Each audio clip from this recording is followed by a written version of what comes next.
everybody. As I mentioned, today is, or maybe I didn't mention, today is October 29th. We are near the end of the month, if you can believe that. And so as we get going with today's meeting, I'm going to actually turn it over to Devin, who's going to give us a few quick Zoom tips. Devin? Yeah, today I'll try to make it actually quick. Key things, make sure you check out your view, top right, if you're on a computer, little grid view, or you can look at the speaker. Check out your participants tab to see who else is on. Raise your hand if you have questions. And then finally in the chat, please sign in so that we know who's here for attendance. Back to you, President Barb. Great, awesome. So this might be a good time for you to mute your microphones if you haven't done so already. And then what we'd like to do is make sure that we have a few introductions of anyone. Now, briefly, I will introduce that Doug Alberhasky is here today. He is our program today. Doug, do you want to just say a quick hello to everybody before we get started? How you doing? Thank you for having me today. Very excited. Great. As you see, Doug is here with the Hams bear behind him. Right there. Exactly. All right. So, Devin, I'm going to turn it over for you. If you would like to be introduced, please go to that participant button along the bottom and raise your hand. We'd love to see who's there, or you can introduce your guests as well. Devin? So Ryan Bell's got his hand up. I am excited to introduce once again Jeffrey Dancer. Jeff, you want to say hi real quick? Morning, everybody, or now afternoon. Jeff Dancer here. Glad to be back. Welcome, Jeff. Glad to have you. Amy Nicholson, you've got your hand up. Amy Nicholson from the Iowa City AM Club. Welcome. Thanks for joining us. To Shaylin, you are a guest again. Yep, to Shaylin Harrington, the Community Engagement Manager at Shelter House, and as always, a guest of Barb's. Welcome, welcome. Glad to have you. Sarah Richardson, you have a guest as well. Yes, hello. I'm pleased to introduce Will Downing, who's a local architect in town with RGD Planning and Design, and he's an alum as well, and his two sons have attended City High. He's a board member for the UI Stanley Museum of Art, Iowa City Film Scene, and the Iowa chapter of the American Institute of Architects. And he's visited us several times over the last few years, and we're thrilled to have him. Welcome, Will. You want to say hi? Hi, everybody. Thanks for having me back, and interested to see what Doug has to say. All right, thanks. Yeah, thanks for coming. Anybody else that is a guest or visiting Rotarian that wants to say hi? I just wanted to introduce, I have two guests here. My parents, Sheila and John McDonald, are joining us from Robbins. This is their first Rotary meeting. Welcome. Thank you. Thank you for the invitation. Thank you. I'm glad to have you. Thank you. Anybody else? All right, back to you, President Barb.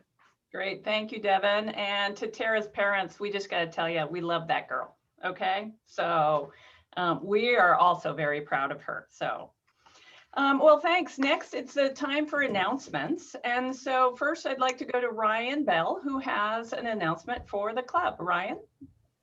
Yes, and I don't know if you were able to find that picture, Barb, or not, but that's okay. It was in our pre-meeting slides, so check your email from John Brown. But the announcement is a progress update on our Rotary Grove that we planted 2 springs ago out at Lake McBride.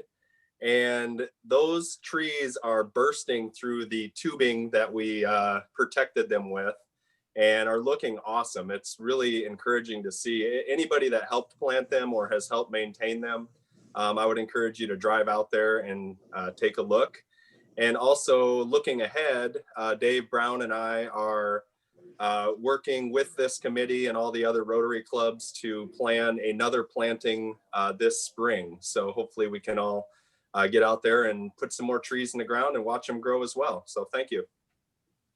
Great. What a great project that is. It's great to see those trees growing, and we'll have another volunteer opportunity to help with that down the road. So thanks for your work on that, Ryan. Appreciate it.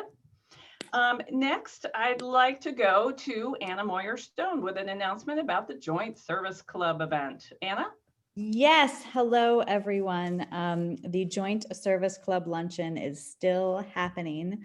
Although you haven't had to endure my weekly announcements from the podium for like 3 months to sell tickets. Because why? Because there are no tickets. So it is here in Zoom, Thursday, November 12th, so 2 weeks from today.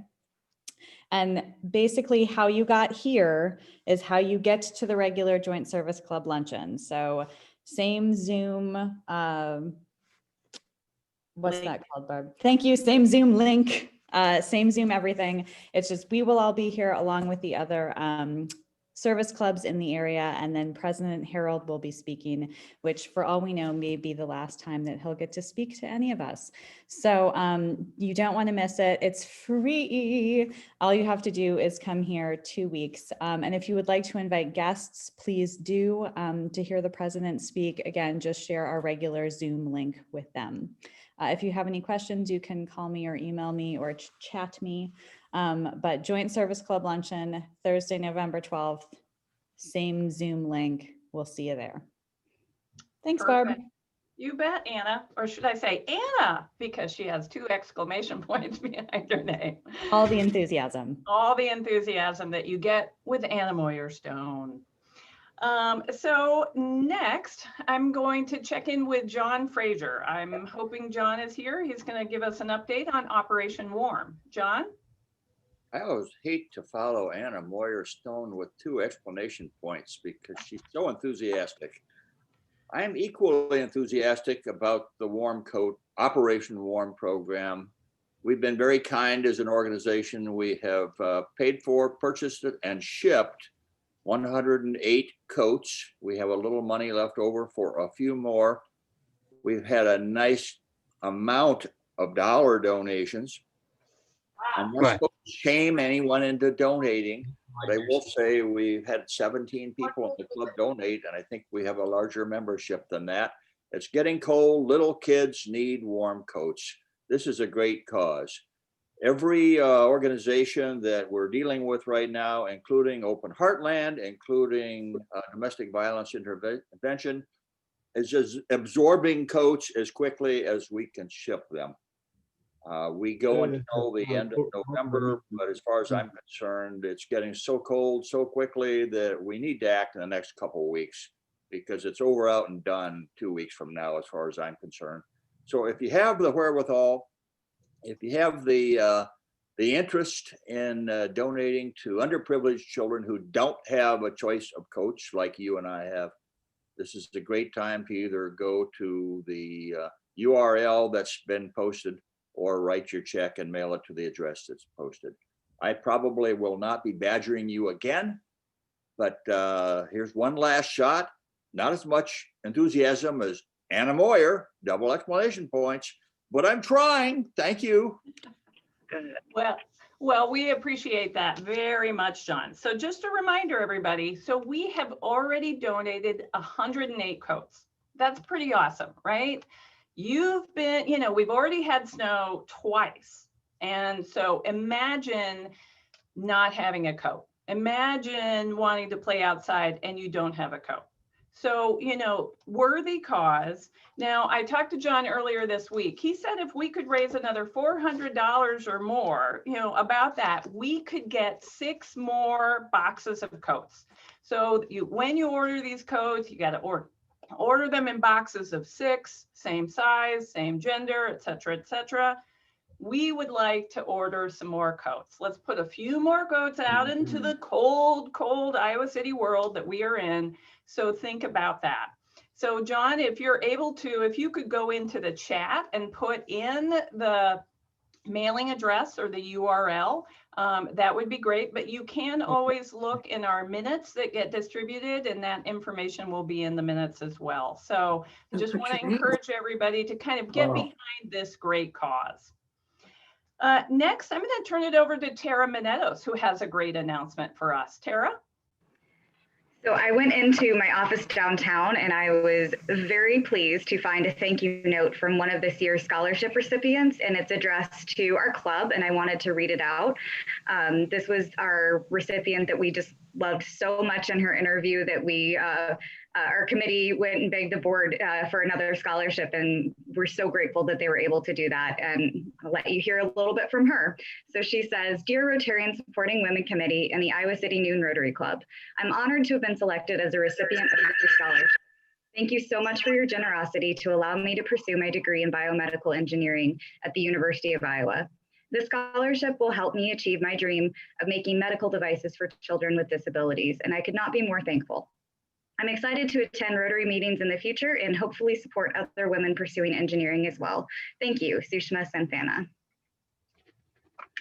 Hopefully you'll be seeing her soon. That is great. So, you know, this is an example of one of the great committees that we have in our club. So the Rotarian Supporting Women Committee, which Tara is the co-chair of, they have done a lot of great work to provide scholarships to non-traditional students. And so kudos to the committee and appreciate it. And I'm so glad that we're having a positive impact on a local student. So that's great. So speaking of being grateful about things, I'm going to turn now to Kelley Drowne, and Kelley is going to provide for us her Rotary moment of gratitude and positivity. And for those of you who may not be aware, this is a new tradition for our club. We actually started it once we became virtual, and that we all kind of need a little reminder here and there that we should be grateful, that we should remain positive. And so we've been asking individual members to share that with the club. And so today we're going to hear from Kelley Drowne. Kelley? Thank you, President Barb. Let's see, make sure. Okay. Thank you. During these challenging times, I am reminded that at an early age, I was launched into the realization that life is not fair. I lost my father to suicide when I was 7. My reason for sharing this is that I am grateful for what I learned from this experience. I learned that I could get through really hard times and climb mountains.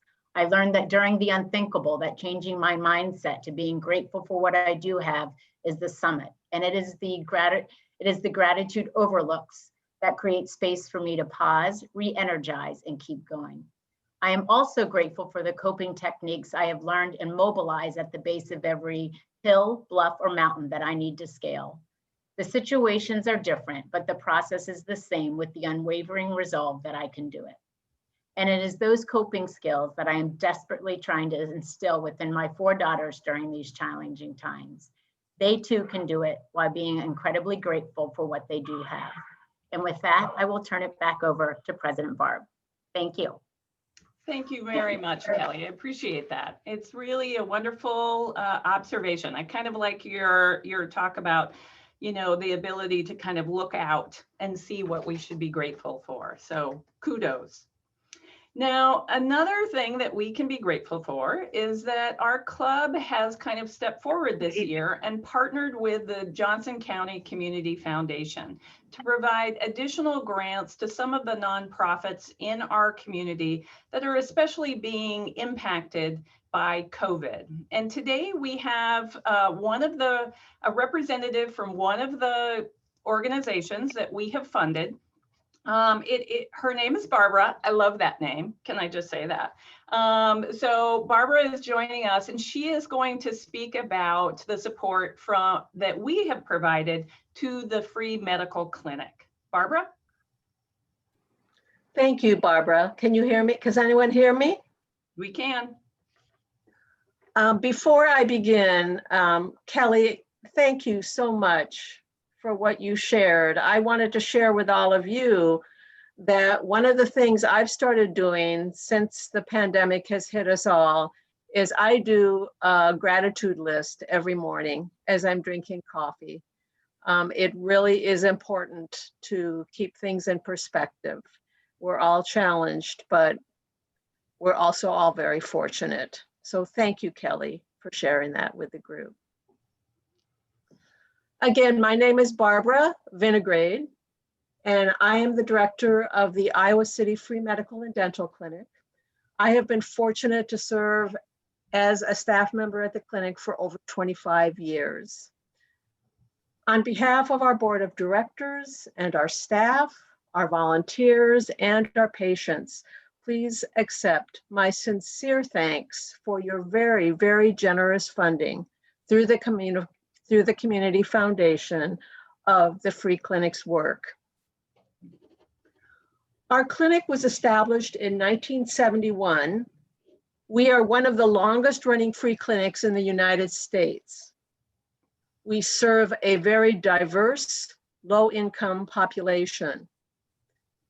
We hold 6 weekly medical clinics during which patients receive treatment for acute and chronic health conditions. We have an in-house medication dispensary. We have an in-house laboratory. We also hold specialty care clinics throughout the year, including dermatology, gynecology, physical therapy, ophthalmology, and prenatal and postpartum care. We also provide our patients with off-site radiology procedures, including mammography, orthopedic x-rays, and ultrasounds.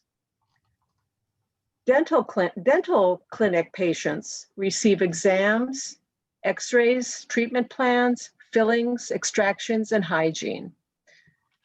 Due to the pandemic, our dental services have been on hold since the end of March, but the good news is we plan on reopening appointments in November. Your support of our work is so very appreciated, particularly during these very difficult times. Due to the pandemic, we've had to cancel several fundraisers. We've also had to purchase unexpected equipment and supplies in order to provide care safely. You are all well aware that the pandemic has had a significant impact on all of us as individuals, as employees, as employers, as business owners, and on nonprofits. We've already seen serious economic damage in our country, and there are many, many uncertainties about what the future is going to hold. Many people are worried about their personal finances, about their jobs, and about their futures. And it's very understandable that some people will not be able to contribute to nonprofits as they may have in previous years. Like all nonprofits, we are concerned about what charitable giving will look like in the coming years. At the same time, because of the pandemic, the need for our services has increased due to rising unemployment and often loss of insurance. In Johnson County alone, unemployment has more than tripled since February of 2020. I also would like to share with you that the reason we're seeing patients is changing. What we're seeing patients for is changing. Every year, our patients are presenting to us with more serious health conditions. When the free clinic was established in the early 70s and for several decades afterwards, we primarily saw patients with acute health concerns. Today at the clinic, over 60% of our patients are diagnosed with at least one chronic health condition, such as diabetes, hypertension, or heart disease. Today at the clinic, the majority of our costs come through chronic disease management of our patients. Despite the many challenges that our clinic has faced due to the pandemic, our staff and volunteers have worked very hard, and I'm very proud that we have been able to keep the clinic open. We've had to make some changes in our service delivery, and we're not yet back to normal, and it may be some time before we're back to normal. However, because of support such as yours, our mission remains strong. Next year, in 2021, our clinic will celebrate 50 years of service. We are here because of partnerships such as yours. Again, please accept my very sincere thanks for your very generous donation to our clinic, through which we will be able to provide needed care to hundreds of uninsured and underinsured individuals in our community. Kudos, Barbara. Thank you so much for joining us today and for sharing that. Just as a reminder to everyone in our club, what we did this year is that the board of the Iowa City Noon Rotary knew that our area nonprofits were struggling. And so we actually dipped into our reserves so that we could provide assistance to those organizations that need that support. And we did it by partnering with the Community Foundation of Johnson County. Shelley Meharry is actually here today to tell us about a special event that they are having where they will announce all of the granting that they are doing in this current grant cycle. Shelley? Rotarians. So in the chat, I put a link to tomorrow's virtual grant celebration. And Barbara just thanked us, but this is our opportunity to thank all the nonprofit organizations who are working in Johnson County so diligently to provide care and service and entertainment and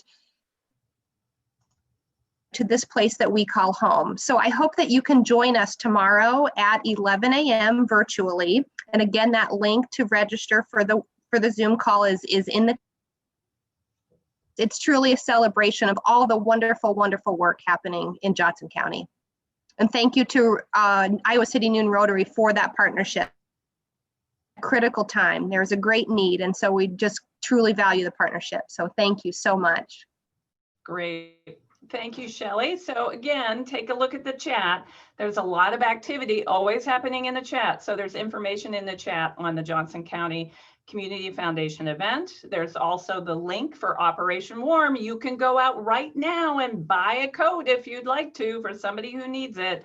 And there's a lot of information, as well as we encourage that you sign in so that that helps us with your attendance. Great. Next, we're going to move on to our program. So it's actually my honor today to introduce our speaker, Doug Alberhasky. So Doug provided some information for me to share with you. He is the 7th generation of his family to live in Iowa City. He is the 3rd generation owner of John's Grocery. He's a City High 1987 grad, a Kirkwood 1994 grad. He's married to his wife, Sabrina. They've been married since 1994, and he has 2 kids, JD, who is 20, and Jessica, who is 16. Now, I know Doug because of JD. So little known fact, but JD and my son, Justin Thomas, who goes by JT, are roommates actually at Central College. So JD and JT live together. He started working at John's. This would be a great trivia question because you won't believe it, but 55 years ago at the age of 6. Now, maybe we shouldn't tell the employment lawyers about that, but you know, that's okay. He started managing John's 31 years ago when he was 19. He is also the owner of Dash Properties Snow Removal. He is the president of the Hawkeye Area Council Boy Scouts of America. And so I heard today from Bill Bywater, who informed me that there are very few people from Iowa City who have served in that role. A few of them have been members of our club, but Doug is one of those few Iowa Cityans to serve in that role. So kudos, Doug. He is the Scoutmaster of Troop 212. He's the chair of the Northside Oktoberfest. Kudos for that, Doug. I did purchase my Oktoberfest in a box and fully enjoyed that. He is co-chair of the Czech and Slovak Museum and Library. He's past president and tree lot chair for the Iowa City Optimist Club. And I think he might mention how you too could help sell some trees this holiday season. He's a junior achievement teacher, and he was the Little Hawk baseball coach from 2010 to 2019. So with that, I'm going to turn it over to our guest, Doug Alberhasky. Doug? Thank you very much, Barb. Thank you. Yeah, you know, it's amazing living in this community, and you know, thank you for all that you do. being an optimist, we share a lot of the same goals. It's just you guys are a lot better singers than we are. I mean, when we sing happy birthday, I mean, all the dogs are howling. It is just horrible. And that's why I could never be a Rotarian. So I apologize. No singing voice, but yeah, I'm here to talk a little bit about the history of our family at John's Grocery and give you a little insight into the north side here. So I'm going to share my screen and we'll kind of get going with it.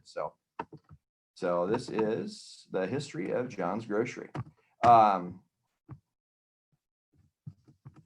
and why is it not advancing? Sorry. Technology is always wonderful when it works right. Wonderful when it works right, not so wonderful when it doesn't. Yes. Okay, now there we go.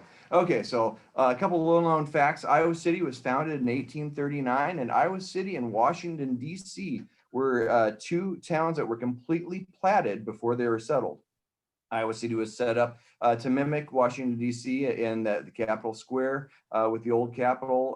It would be on the west side, and then the governor's mansion was supposed to be at where Woodlawn is on the east side of town, with Iowa Avenue being the main promenade. State of Iowa was founded 1846. The university founded 1847, and then at the corner of Mark and Gilbert Street, a dry goods store was founded in 1848. So we are the oldest continually operated business in Iowa City. There has been a grocery store at our location for 172 years. Love this fact. In 1857, Iowa City hosted 3 breweries and 40 bars for a population of 7,000 people. It was really kind of a stumbling distance for most people, but transportation wasn't quite as good as it is now. But at that time, there were 3 very large production breweries right in the north side. You had the Hudson Geiger Graff Union Brewing Company, where Brewery Square is, the Englert City Brewing Company, where there's a parking lot and the lawyer's office of Phelan and Tucker. And then across the street from that, going from Bluebird to George's, there was the J.P. Dostal Great Midwestern Iowa Brewing Company. This is a picture of the Hudson Geiger Union Brewing Company, founded 1869. This is the fire map of the Englert City Brewing Company, founded in 1853, and that is the same Englert that started the Englert Theater and the Englert Ice Company. And then the J.P. Dostal Great Midwestern Iowa Brewing Company was the largest of the 3, and it was established in 1857. Their main beer was Erlanger, the beer that made Milwaukee jealous. This is an actual bottle on the right-hand side that we got out of a basement right across the street. It looks like a normal modern-day bottle, but it's about twice as heavy. The glass was extremely thick, and it was a paper label, so we're thinking that was probably about 1910 or so. This is a view of the J.P. Dostal Great Midwestern Iowa Brewing Company from the steps of John's. You can see it was a very large production brewery, the largest of the 3. It had a bar on the corner, kind of where Bluebird is, and then the brewery itself was kind of where the parking lot between Bluebird and George's is.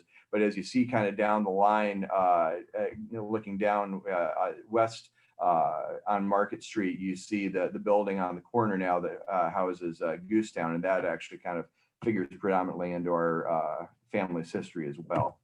So our main part of our building was founded in 1884.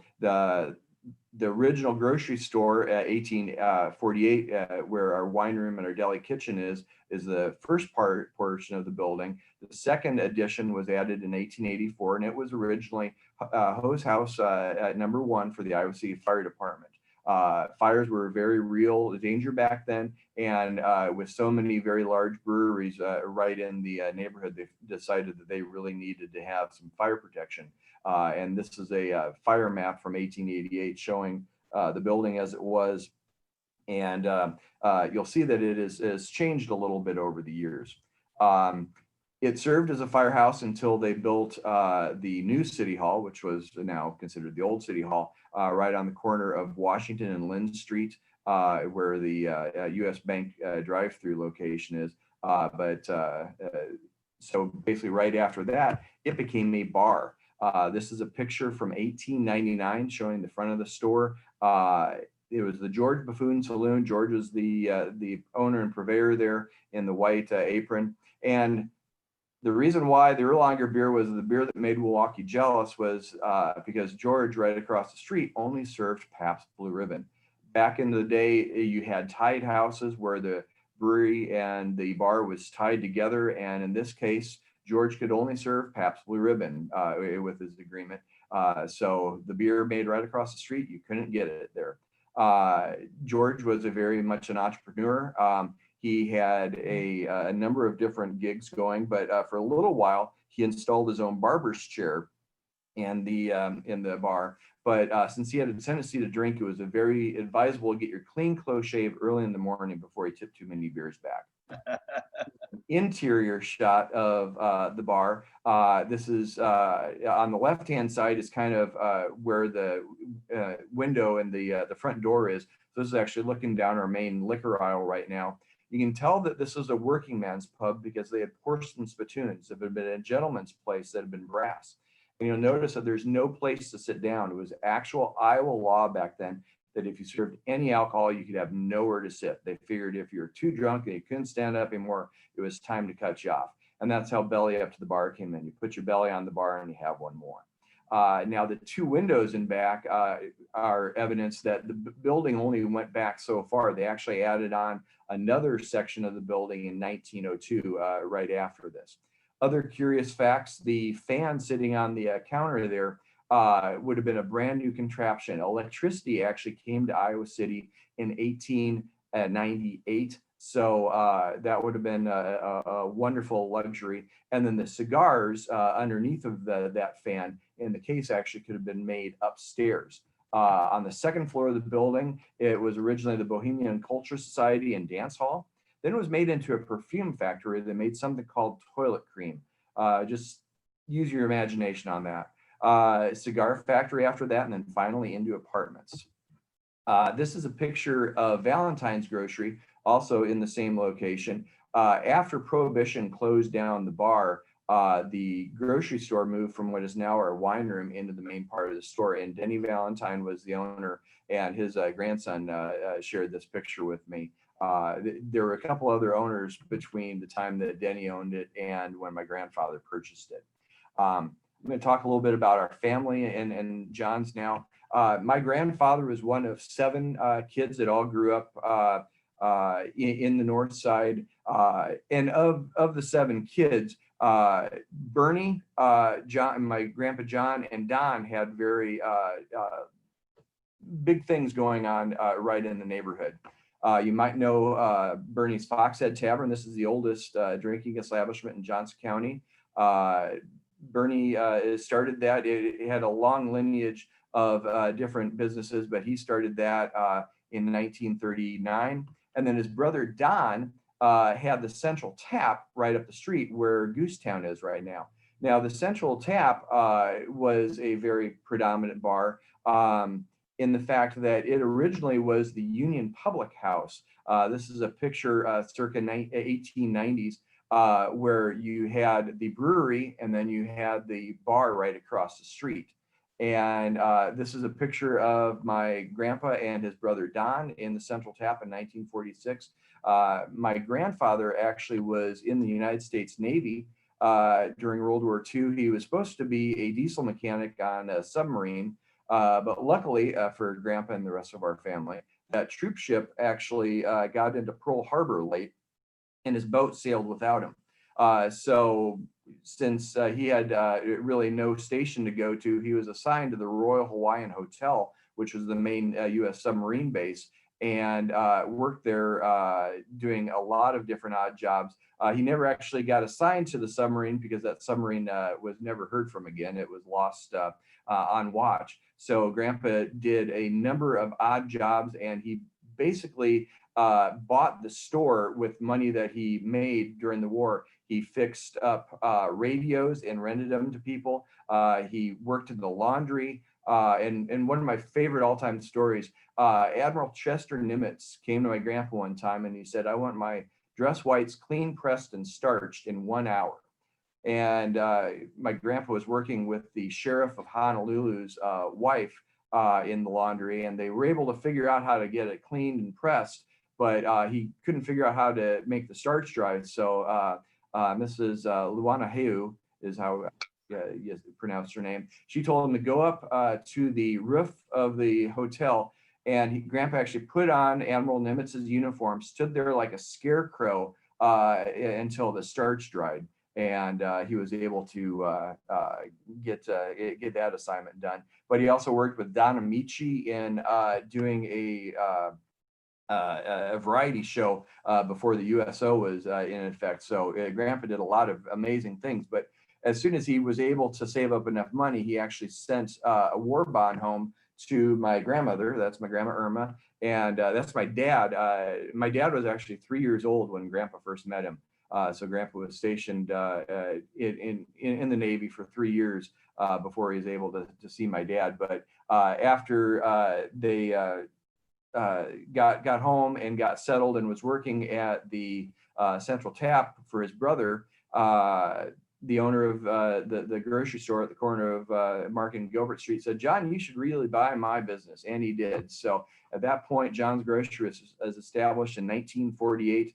This is how it originally looked. I love our store hours there with the donut on Sunday. It was actually very common for family-owned businesses to have be open 7 days a week, but they needed to still have some time to have family dinner. So that time between 1 o'clock and 4 o'clock when the store was closed was basically allowed everybody to get together for dinner, because that was the only time that the family could really see each other. This is a picture of the store front in 1954. Little known thing, the window there to the left of the door by the ice sign, Grandpa boarded that up during the Vietnam War riots.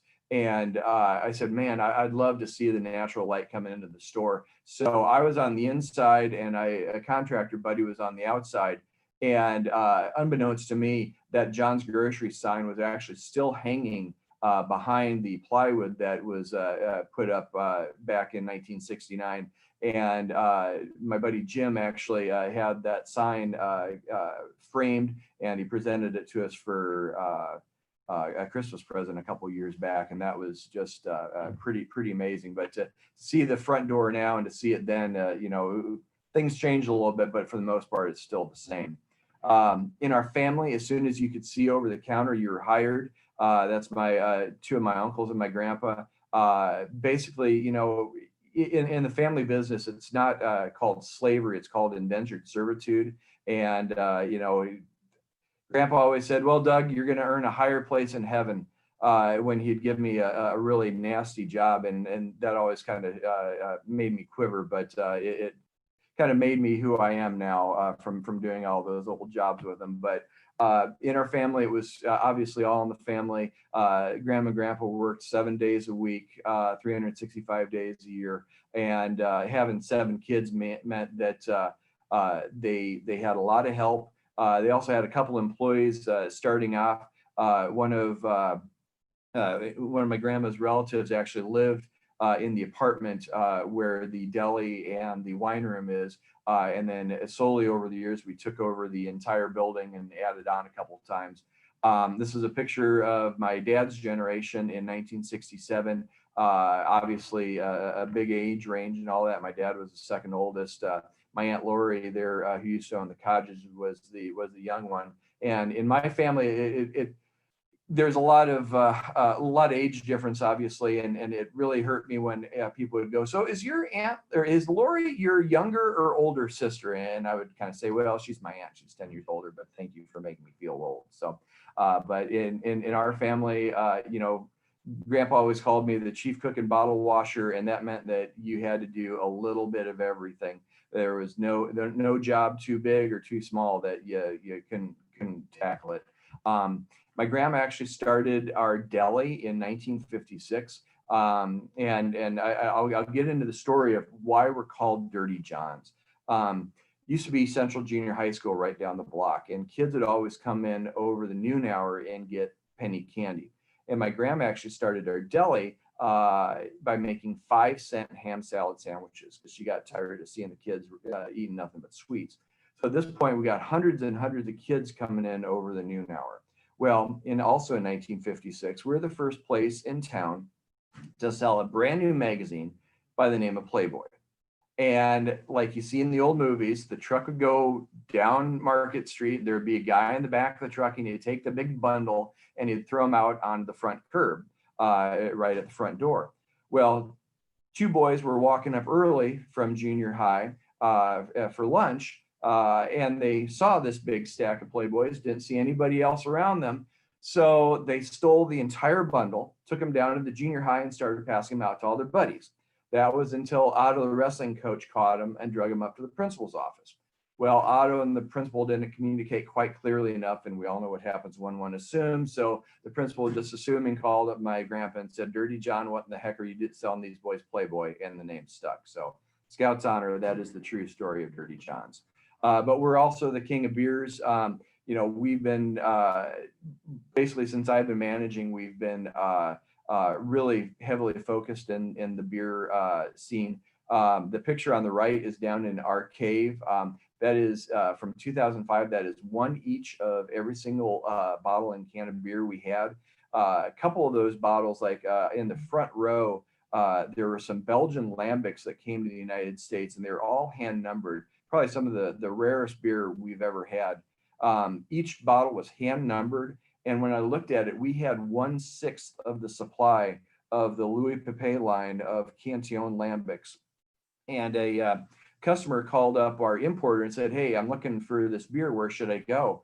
And the importer said, "Well, go to John's in Iowa City." So this customer flew in his own airplane from Anchorage, Alaska, landed at the Iowa City airport, took a cab up, bought $1,200 worth of beer, and flew home. So that's a lot of customer service there. We got into the wine and liquor business in 1986. Before that, it was kind of a holdback to Prohibition times, where you had to buy wine and liquor from state-owned liquor stores, and getting the state out of the retail side of things really enhanced what we're able to do now. These are from when we originally got into it, and our liquor selection now, I think, is probably about 8 times as big as it was back then. We've done a lot of things for our community. In 1996, we got the Iowa City Brew Fest going. This year was supposed to be year 25, but as Barb said, we had to come up with a little bit out of the box idea since we couldn't meet in person. So we actually did Oktoberfest in a box. But the first Brew Fest in 1996 was the first one in the state of Iowa, and it's been growing ever since. 1999, my wife, brother, and I did Doug and Mike's Drunken European Adventure. We went to, I think, 8 different countries, 6 different countries, 128 different beers. Just had an amazing time, and the contacts that we made were just absolutely amazing. Being able to sit down and be able to see the history of the breweries, to be able to get to know the importers and the brewers on a one-on-one basis, and those relationships have continued to this day. And by doing this trip, we ended in the Czech Republic, and our family is Czech. My great grandparents came over in 1861. And we actually saw the ancestral home, attended mass in the church where they were married. And that kind of set us up to be able to do, with the Czech and Slovak Museum and Library, an event called Brewnost. We did the first one that actually wasn't called Brewnost in 99, and it took us a couple years. But in 2003, we got Brewnost going. This is the Czech Museum's largest event of the year. This is a drone shot from a couple years back, but this is one of the things that I'm most proud of. Every year we raise over $100,000 for the museum. I think in 19 we had 28 different beer styles. We had an Iowa beer and an old world beer from each of those styles, and then each one of the styles actually had a local restaurant that was pairing the food to the beer. And it's just an amazing night. So if you guys have never attended, that's always in the fall. I try not to do it at the same time as Brewfest just because my body can't take that anymore. But it is an absolutely amazing event. We have Nico from Antiques Roadshow that is our live auctioneer, and it's just an absolute blast. In 1998, we got our own beer going, our John's Generations White Ale. That's a picture of my grandpa and my dad signing the first run of bottles. We won multiple awards with this. Our friends Jeff and Sal up at Stone City Brewing up in Solon originally made it. My brother helped Jeff come up with the recipe, and then Millstream has been making it ever since. But we're really proud, and we're actually one of the first retailers in the United States to have their own beer label. 2004, we were named one of the best beer retailers in the world by All About Beer magazine. On the spread, they actually used a couple photos from our old beer room. And with when the Press Citizen did an article on us, they interviewed the managing editor of All About Beer magazine, and they said, well, so how good is John's? And they said, well, we would put him in the top 4. So I'll take top 4 in the world with that. But it really allowed us to do a lot of things. We actually went to Chicago, and we're the only retailer invited to the only Belgian beer celebration at the Kendall Culinary College. This was hosted by the Wallonian and Flanders Trade Federation. At that time, we had different beer glasses, and these were all the Belgian ones that we had. And everybody said, "No, wait a minute, you're from Iowa? What do you do?" And this guy, well, this is kind of what we do. And it was because of this show and meeting all the different importers that I made a liar of myself, because I said, if we buy it, it would fit. And at that point, we had so many new beers coming in that they wouldn't all fit in our old beer room.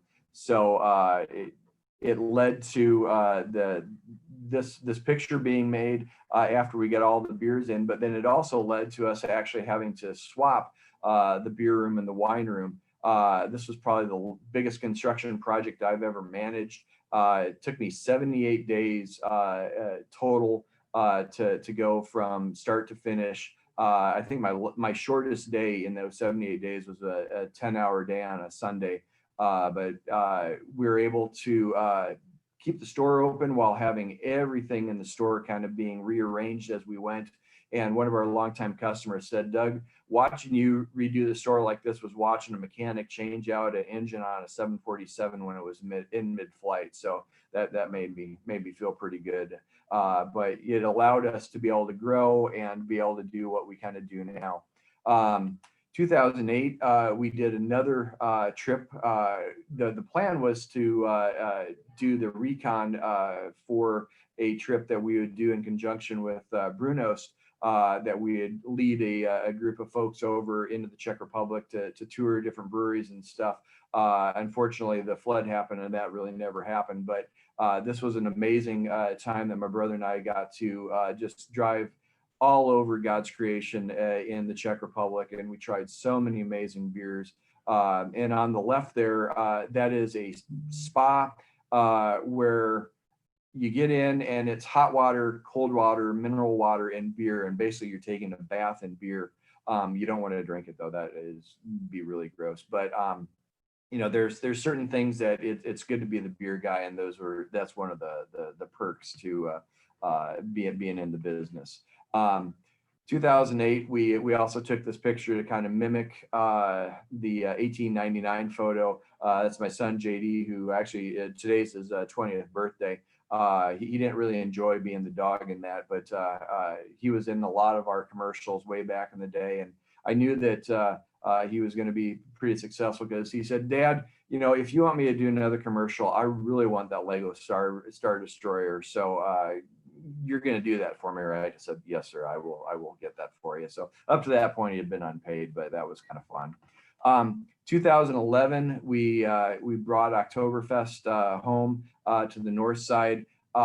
this has been such an amazing event in our neighborhood, for our neighborhood.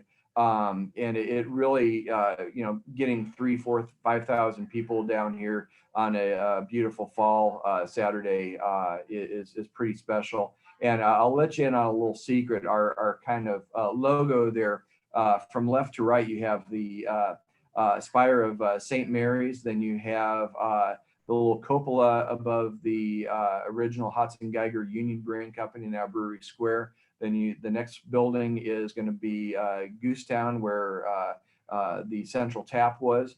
And then you have Polly Eyes, and finally John. So that's kind of the amalgamation of the skyline of the north side. It was a lot more impressive before all the building happened downtown, but still, I'm really proud of our neighborhood. And this is a drone shot of the north side. And then, we always do Soda Fest, because I wanted the Oktoberfest to be family friendly. And that has been such an amazing partnership that we've done with the Iowa Children's Museum and the downtown district in making that happen. That's one of the first years. That's my son, JD. And he said, Dad, I've got Soda Fest. And one of our distributors was bringing a whole bunch of sodas down. And he came up to me afterwards and said, Doug, I would never, ever in my entire dreams would have thought that I would be bossed around by an 11-year-old in a Cub Scout uniform. But all I could say was, yes, sir. And, JD took a lot of pride in doing that festival. This is a drone shot of the Northside Festival a couple years ago, really using every nook and cranny that we could. The event has continually grown, and we've had to really, I think at this point we had about 5,000 people down there, but all the money goes to charity. And we basically go through, I think we had, I want to say like 28 different youth groups or other civic organizations that would do a little bit of work. And for every one of those organizations that helped out, we would pay them $1,000. So that's how we kind of give back to charity by doing Oktoberfest. But it is an amazing time. If you've never been down, please come down next year. We're gonna have one heck of a party. But it really is fun for all ages.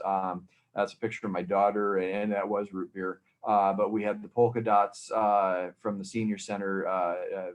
We normally have a couple different bands going. We had our wandering musician Lederhose going. It's just such an amazing time, and everybody that loves the Lederhose. And we actually asked the city, can we dress up Irving Weber? And they said, oh, sure. And they didn't think that we were going to do it. And then when we did it, they go, oh, we didn't think you were serious. You can't do that. So that'll probably be the only time you ever see Irving Weber wearing Lederhosen there. But that was a lot of fun.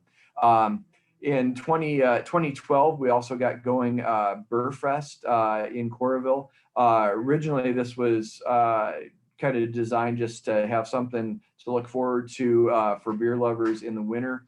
We had 39 booths and 19 breweries. In 2018, we had 62 booths and 58 breweries, and I need to actually update the slide because the past couple years, we've had over 65 Iowa breweries, and that really goes to show how the brewing landscape in Iowa City has changed over the years. 2016, we did a little remodeling, and I like to say we remodeled every 168 years, whether it needed it or not.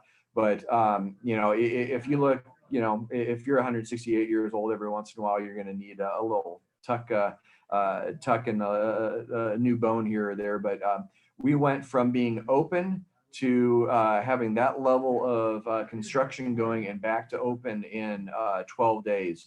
And I'm very proud that I only fell through the floor once on that project. But it was one of those things that we wanted to redo the entire look of the store, and I'm really proud of how that all turned out. And this year we're celebrating our 72nd year on the north side, and we're in the pandemic. People ask, how are you doing? We're doing all right.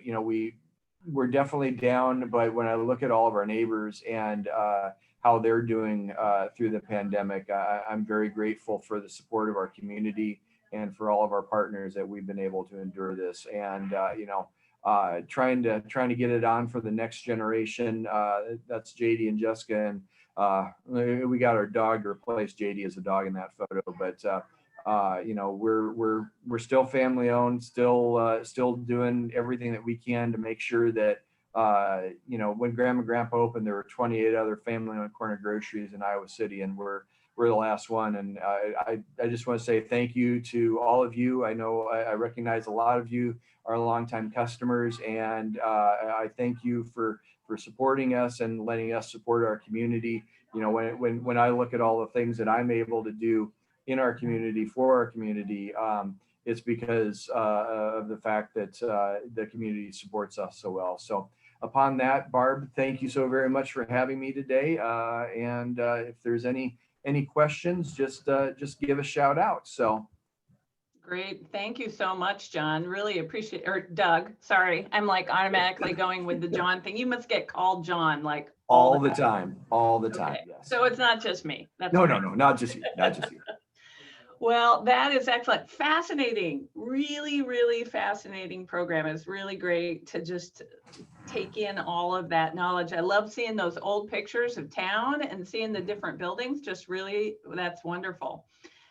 So just quickly, so you said with the Optimists that you are selling Christmas trees.